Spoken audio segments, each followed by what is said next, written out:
Bueno, Sexto, continuamos con los videos, estamos trabajando, pueden ver en pantalla que les comparto mi pizarra, estamos trabajando con el tema del matadero ya llegando al final. Acá tenemos una síntesis, mientras compartimos el mate, hablamos un poco de la clase, mate que ustedes seguramente en las aulas quisieran estar tomando.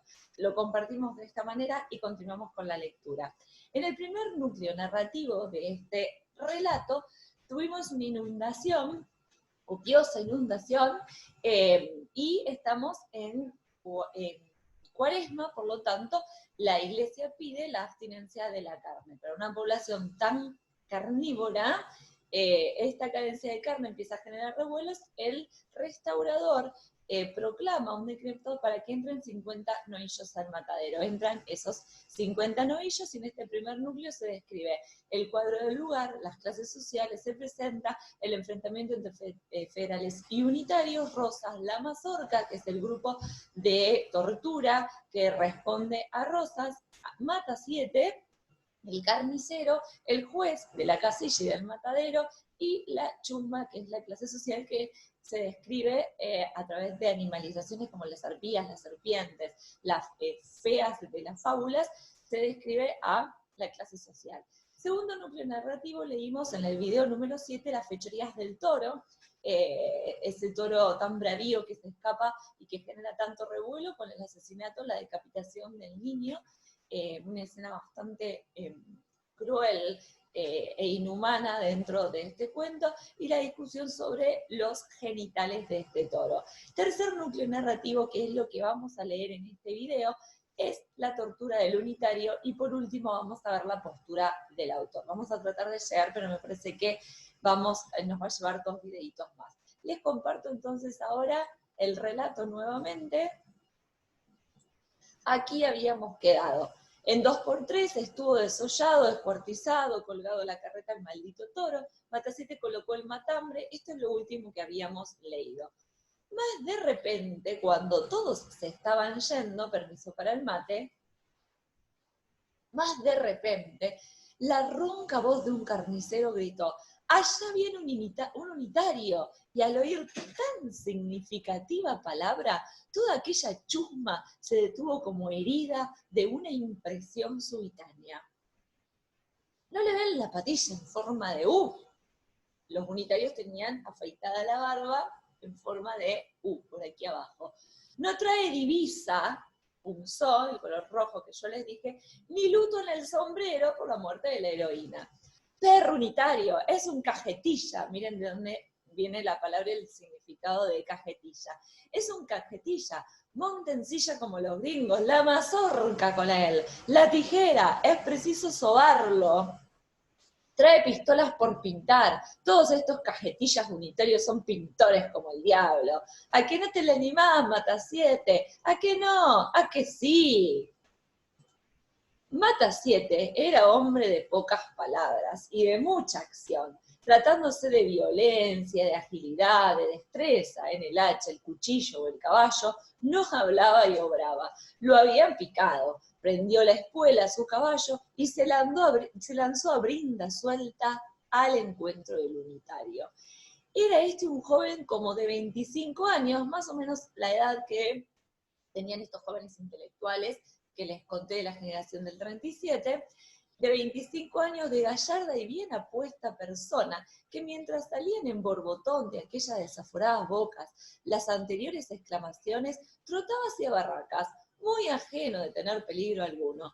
Notando empero las significativas miradas de aquel grupo de dogos, seguimos con las animalizaciones, de dogos de matadero, echa maquinalmente la diestra sobre la pistolera, la diestra, la mano derecha, sobre la pistolera de su silla inglesa, cuando una pechada al sesgo del caballo de Mata 7 lo arroja de los lomos del suyo, tendiéndolo a la distancia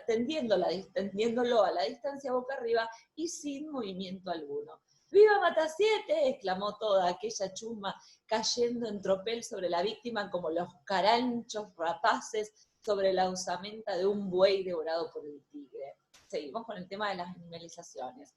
Atolondrado todavía, el joven fue lanzando una mirada de fuego, esa mirada fosfórica de la que hablaban del toro en el núcleo narrativo anterior. Fíjense, esta mirada de fuego vuelve a usar para el toro bravío y va a usar para el unitario los mismos rasgos en la mirada.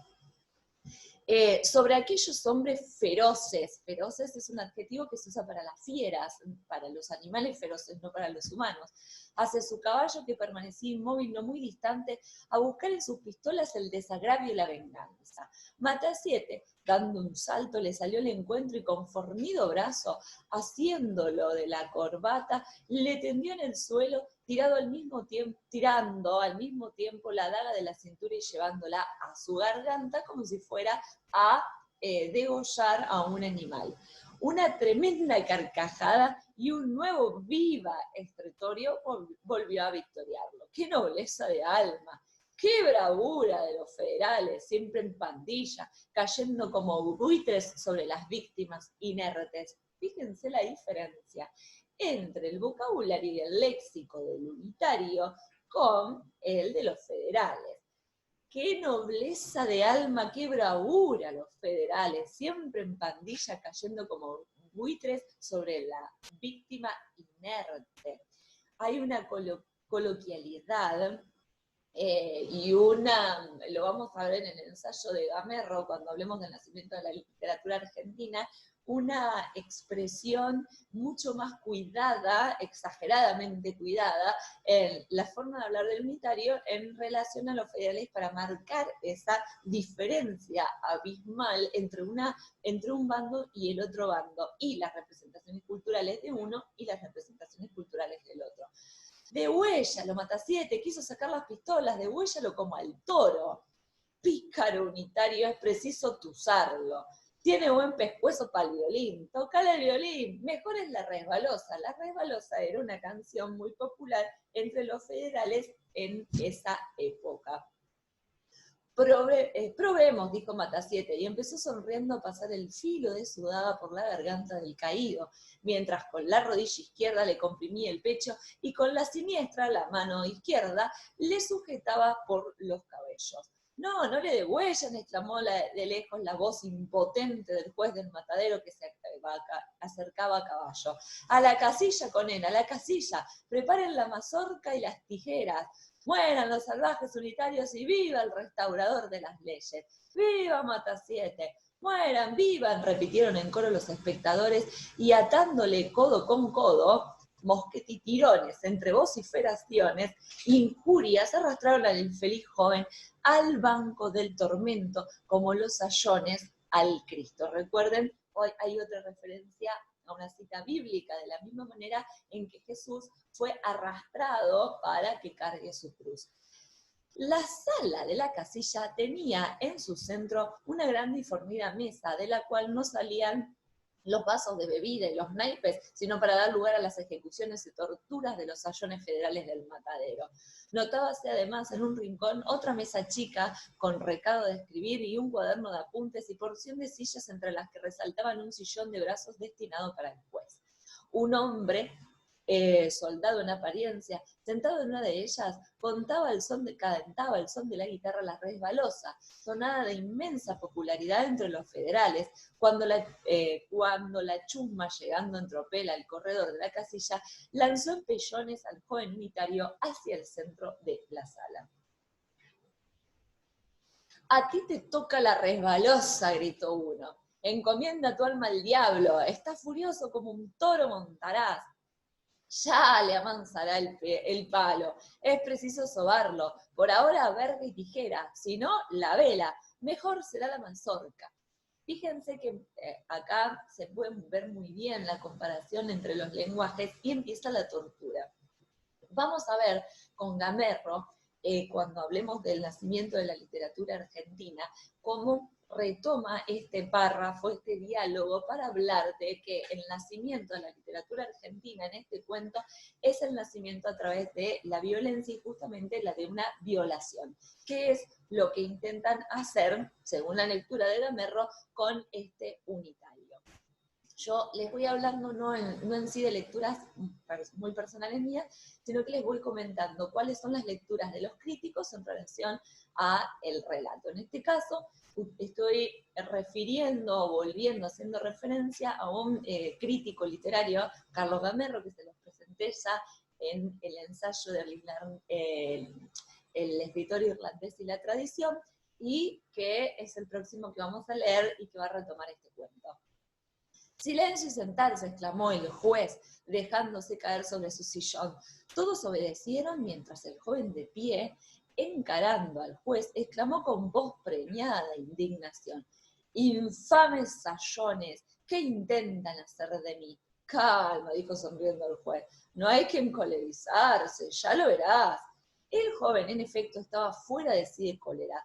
Todo su cuerpo parecía estar en convulsión. Su pálido y amoratado rostro, su voz, su labio trémulo, mostraban el movimiento convulsivo de su corazón, la agitación de sus nervios. Sus ojos de fuego parecían salirse de la órbita, su negro y lacio cabello se levantaba erizado, su cuello desnudo y la pechera de su camisa dejaban entrever el latido violento de sus arterias y la respiración anhelante de sus pulmones.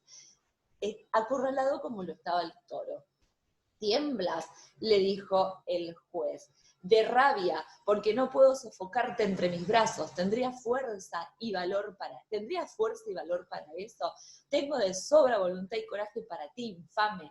A ver las tijeras de tuzar mi caballo, túcenlo a la federal». Los federales usaban el bigote.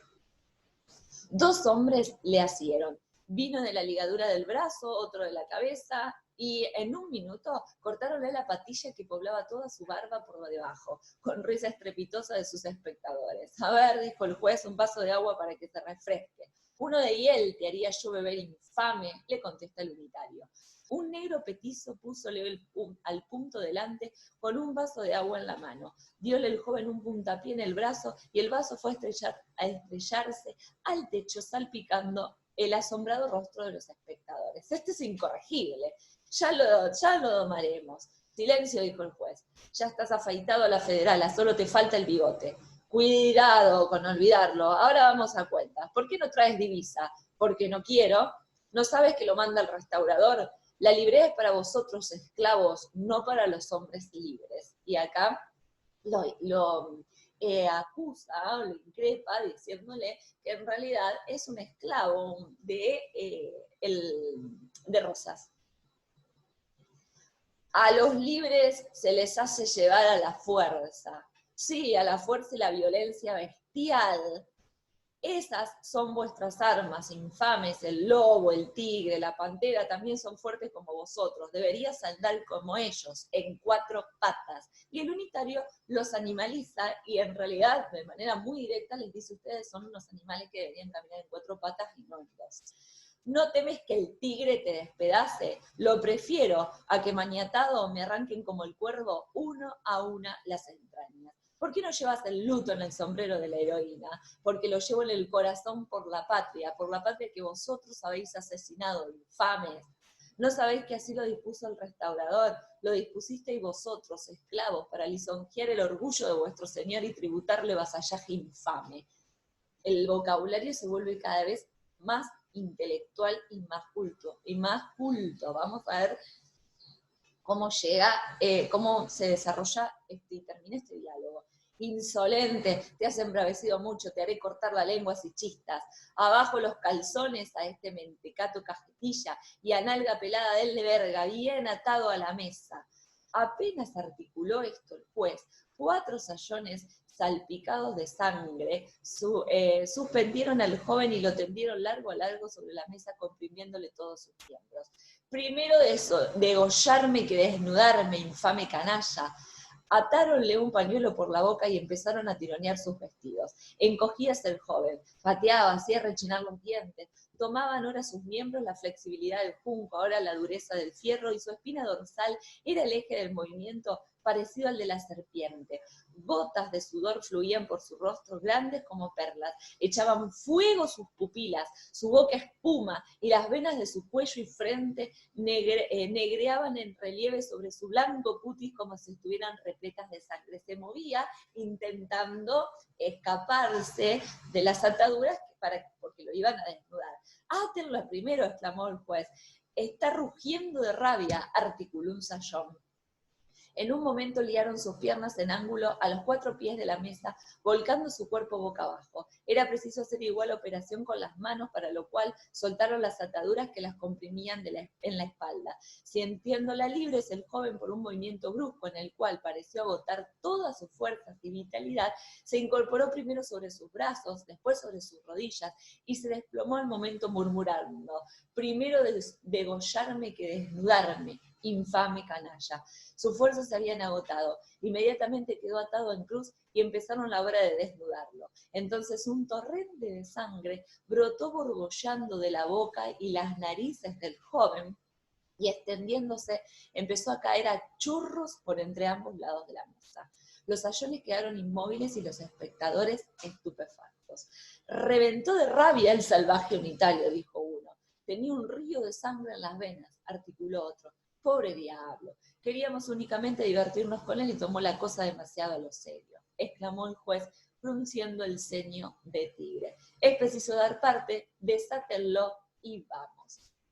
De la misma manera, explotó en rabia el toro, explotó en rabia el unitario, antes de que se produzca la tortura de la mazorca y que comience la violación.